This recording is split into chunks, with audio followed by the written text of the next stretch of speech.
Charlie, let's talk about Sam Ersson. Obviously, getting some criticism here tonight. Surprisingly, obviously, 34 saves off 39 shots. What do you think of Sam tonight? Yeah, I mean, he wasn't that great. I think it,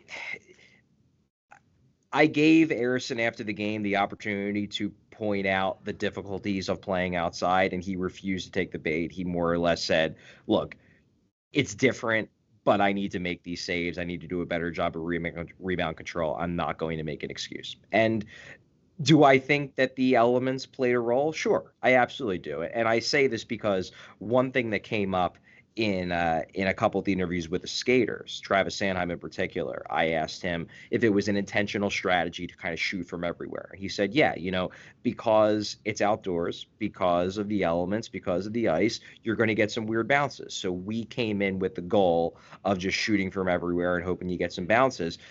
That goes both ways. You're going to get some weird bounces to your goalie as well.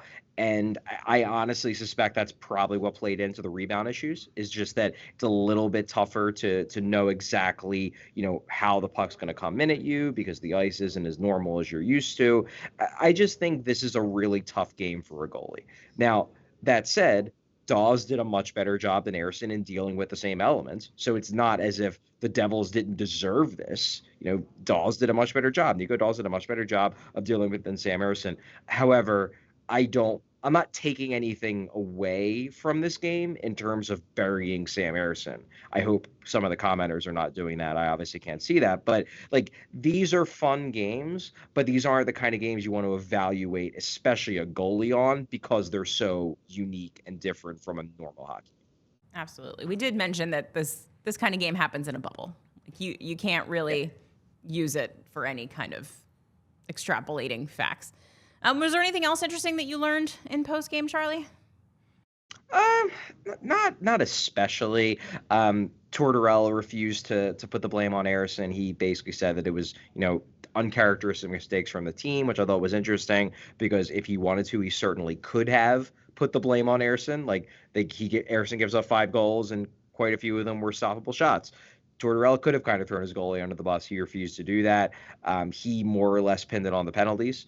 Travis Konechny was directly asked about his penalty, and you could tell that Konechny was ticked off about the fact that, he took penalties. You could tell he was ticked off himself. Obviously, maybe a little bit ticked off. He was directly asked about it, but he answered the questions regardless. No, I think these guys know on some level that basically that right now this is frustrating, but they're going to look back 5, 10, 20 years down the road and remember this game fondly because these are really cool experiences. In the here and now, though, they wanted to win. They knew this was a big game.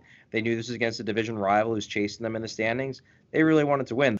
Charlie, for people at home who are watching tonight who may not understand the differences from playing outside, what could be the challenges of playing in the outdoors and as far as hockey goes? Yeah, I mean, number one, it's just colder. Like it is chilly in these games, and it changes up, your equipment a little bit. It just changes up how the puck feels, and then the ice. The ice is the big one. This is a temporary arena. It's not an arena where, you're in a building like it's normal. It's always there. The ice is there pretty much for the entire season. This has been placed there and it's going to be removed in a couple days once this is all done. So because of that, it's just the puck's going to bounce a little bit differently. The puck's going to sail a little bit differently. To my eyes, the pace was a bit slower.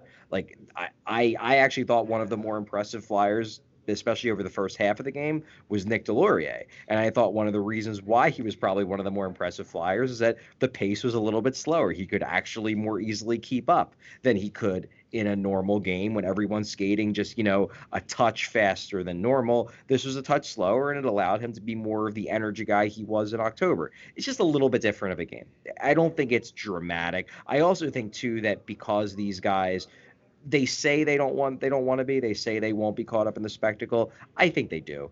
And John Tortorella even mentioned that after the game. He said, look, like these games often will devolve into pond hockey because these guys fall back into the habits they had when they were playing pond hockey. And I think that has an element of it too, where it just becomes a more mistake-prone game because it feels less like a game and more like a spectacle. So I think it's the elements, it's the ice, and then it's just also the overall feel of the game and how it feels special, and it just lends itself to more mistakes from both teams.